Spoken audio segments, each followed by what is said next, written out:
Hi friends, welcome to Indhu's kitchen.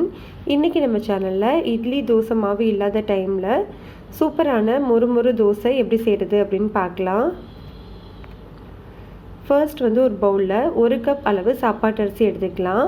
உங்களுக்கு வேணும்னா நீங்கள் இட்லி அரிசி கூட எடுத்துக்கலாம். 1/4 கப் அளவு உளுந்து எடுத்துக்கோங்க. நீங்கள் எந்த கப்பில் அரிசி எடுத்தீங்களோ அதே கப்பில் 1/4 கப் அளவு உளுந்து எடுத்துக்கோங்க. 1/4 டீஸ்பூன் அளவு வெந்தயம். இது மூணையுமே நல்லா ஒரு 3 முறை கழுவி எடுத்துகிட்டு வந்துடலாம். கழுவினதுக்கப்புறமா இது மூழ்கிற அளவு தண்ணி சேர்த்துக்கோங்க. இப்போ இதில் ஒரு மூடி போட்டுட்டு ஒரு 1/2 மணி நேரம் ஊற வச்சுக்கலாம். 1/2 மணி நேரத்துக்கு அப்புறமா நல்லா ஊறிருக்கு பாருங்கள். இதை அப்படியே ஒரு மிக்ஸி ஜாருக்கு மாற்றிக்கலாம்.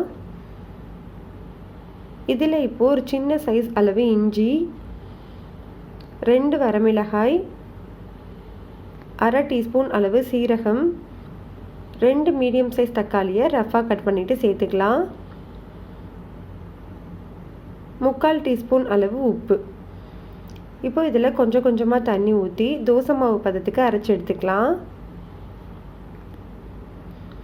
பாருங்கள், மாவு நம்மளுக்கு ரெடி ஆகிடுச்சு. இப்போ இதை ஒரு பவுலுக்கு மாற்றிக்கலாம். மாவோட கன்சிஸ்டன்சி இந்த மாதிரி தான் இருக்கணும். நம்ம அரைச்ச உடனே தோசை ஊற்ற ஆரம்பிச்சிடலாம். தோசை தவா நல்லா சூடானதுக்கப்புறமா ஸ்டவ்வை லோ ஹீட்டில் வச்சுட்டு தோசை ஊற்றிக்கோங்க.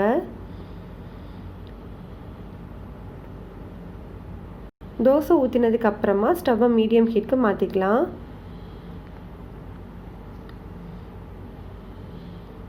இப்போ இதில் 1 டீஸ்பூன் அளவு எண்ணெய் சேர்த்துட்டு மூடி போட்டு ஒரு 3 நிமிஷம் வேக வச்சு எடுத்துக்கலாம். 3 நிமிஷத்துக்கு அப்புறமா பாருங்கள், தோசை நல்லா வெந்துருச்சு. அவ்வளோதான், நம்மளுக்கு சூப்பரான மொறு தோசை ரெடி. இப்போ நம்ம இதே தோசையில் பொடியாக நறுக்கின வெங்காயம், கொத்தமல்லி இலைகளை கூட தூவலாம். தோசை இந்த மாதிரி நல்லா பரப்பினதுக்கு அப்புறமா பொடியாக நறுக்கின வெங்காயத்தை இது மேலே தூவி விட்டுருங்க.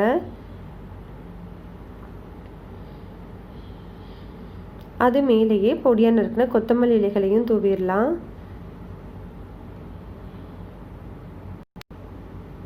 1 டீஸ்பூன் அளவு எண்ணெய் சேர்த்துருங்க.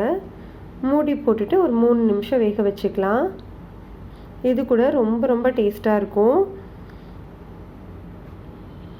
கண்டிப்பாக இந்த ரெசிபியை நீங்கள் ட்ரை பண்ணி பாருங்கள்.